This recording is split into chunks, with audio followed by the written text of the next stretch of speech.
வணக்கம் மாணவர்களே, இது விகிதமும் வீதமும் தலைப்பிற்கான இறுதி காணொளியாகும்.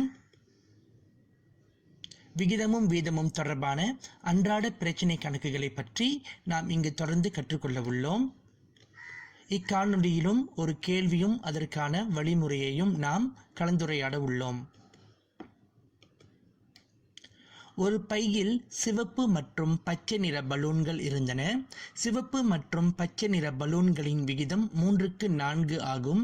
அந்த பையில் மொத்தம் 84 பலூன்கள் இருப்பின் சிவப்பு நிற பலூன்களின் எண்ணிக்கை என்ன? இது போன்ற கேள்வியை வாசிக்கும் பொழுது நாம் கொடுக்கப்பட்டுள்ள தகவல்களை குறித்து வைத்துக் கொள்ள வேண்டும். இங்கு சிவப்பு மற்றும் பச்சை நிற பலூன்களின் விகிதம் கொடுக்கப்பட்டுள்ளது. எனவே சிவப்பு 3 பாகம், பச்சை 4 பாகம், இவை இரண்டையும் நாம் குறித்து வைத்துக் கொள்ள வேண்டும். அடுத்ததாக மொத்த பலூன்களின் எண்ணிக்கையும் கொடுக்கப்பட்டுள்ளது.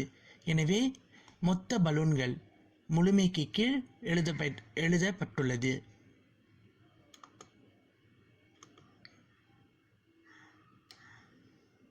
அடுத்ததாக இந்த கேள்வியில் நாம் வேறு என்ன அதிகப்படியான தகவல்களை திரட்ட முடியும் என்பதனை ஆராய வேண்டும். இங்கு நமக்கு சிவப்பு பலூன்களின் விகிதமும் பச்சை பலூன்களின் விகிதமும் கொடுக்கப்பட்டுள்ளது. சிவப்பின் பாகம் 3, பச்சையின் பாகம் 4. எனவே இவை இரண்டையும் கூட்டும் பொழுது மொத்த பாகம் 7 என்று நாம் அறிய முடிகின்றது. சிவப்பின் பாகம் 3, பச்சையின் பாகம் 4. ஆக மொத்த பாகங்கள் 7. ஆகவே மாணவர்களே, இங்கு மொத்த பாகங்கள் 7 என்று கிடைத்துவிட்டமையால் எண்ணிக்கை 84. இந்த 84ஐ நாம் 7 பாகமாக பிரித்தால் ஒரு பாகத்தின் மதிப்பை நாம் அறிந்து கொள்ள முடியும். எனவே 84ஐ நாம் 7 ஆல் வகுக்க வேண்டும். 84ஐ 7 ஆல் வகுக்கும் பொழுது ஒரு பாகத்தின் மதிப்பை நாம் தெரிந்து கொள்ள முடிகின்றது. இந்த ஒரு பாகத்தின் மதிப்பு 12 ஆகும்.